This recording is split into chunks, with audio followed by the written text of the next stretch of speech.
Happy Sunday, boys and girls. Welcome to St. Mark's Methodist Church and Children's Moments with Miss Robin. Today I have some questions for you. My first question has to do with this egg. I'd like to boil it today so that I have a hard-boiled egg for my breakfast. It takes 10 minutes for me to boil this egg and turn it into a hard-boiled egg. But my husband would like a hard-boiled egg too. So if I boil 2 of these raw eggs so that they turn into hard-boiled eggs, and it takes 10 minutes for one, how long will it take for 2? Shout out your answers, please. Interesting. It sounds like I have some mathematicians. Oh, I heard the number 20 there. Great answers, boys and girls. If you were thinking, if it takes 10 minutes for one hard-boiled egg, so it would take 20 minutes for 2 hard-boiled eggs. I just tricked you. It really takes just 10 minutes, whether I put 1 egg in my pot, or 2 eggs in my pot, or even 3 eggs in my pot. That was a tricky question. Now, boys and girls, I have another tricky question for you. Are you ready? All right, here it goes.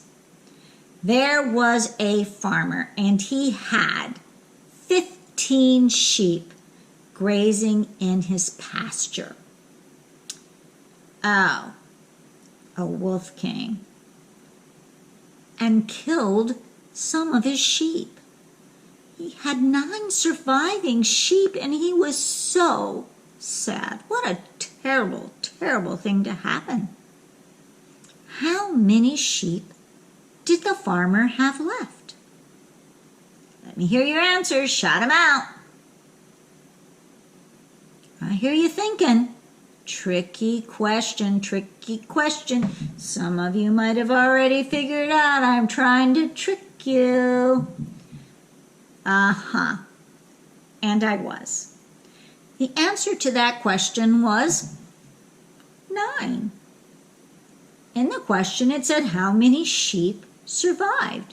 And the answer was 9, because that's how many were left living. We oftentimes try to make questions harder than what they are. And a lot of times, when people ask us tricky questions, they're trying to get us to think in a different or new way. But sometimes they might be trying to make us look bad in front of one group of people or another group of people. And that is what happened to Jesus. In the book of Matthew, the 22nd chapter, verses 15 through 21, there's a story about the Pharisees, and those were religious leaders back in Jesus' time. A religious leader is somebody who leads our church and should be able to help us out with moral questions and answers about God. But these guys wanted to trick Jesus and make him look bad. Now, there were 2 groups of people at that time that they were trying to make Jesus look bad in front of. One was the Roman government, and the other were taxpayers.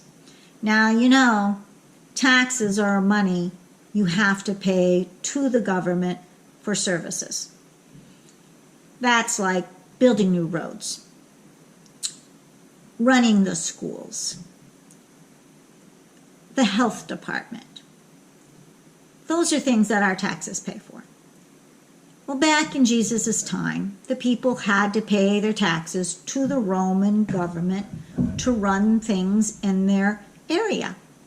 And they didn't like it very much because it really wasn't a very fair tax. But the Pharisees came to Jesus and they tried to trick him because they knew if he answered one way, it would make him look bad in front of the people who had to pay taxes. And if he answered another way, it would make him look bad in front of the Roman government. And this was the question they asked. They said, Master, we know that you are a very fair and honest man, and that you will answer this question with the truth from your heart. Should we pay taxes? Well, Jesus wasn't going to fall for that trick. He knew if he said, yeah, you should pay taxes, that would make the taxpayers angry. And if he said, no, we should never have to pay taxes, then that would make the Roman government angry. So he looked at the Pharisee and he said, well, could you give me a coin? And the Pharisee handed him a coin. Now, the coin that I have here has a picture of George Washington on it. But the coin that was handed to Jesus had a picture of Caesar on it. And Caesar was the head of the Roman government. And Jesus turned the coin over and he looked at the coin and he said, well, here's a picture of Caesar. Give unto Caesar what belongs to Caesar. Give unto God what belongs to God. Well, I guess if this coin has a picture of George Washington on it, which it does, and it says the United States government, that this coin belongs to the United States government. So that means we have to pay taxes to the United States government. And when Jesus answered that question, it meant that the people of Israel should pay taxes to the Roman government.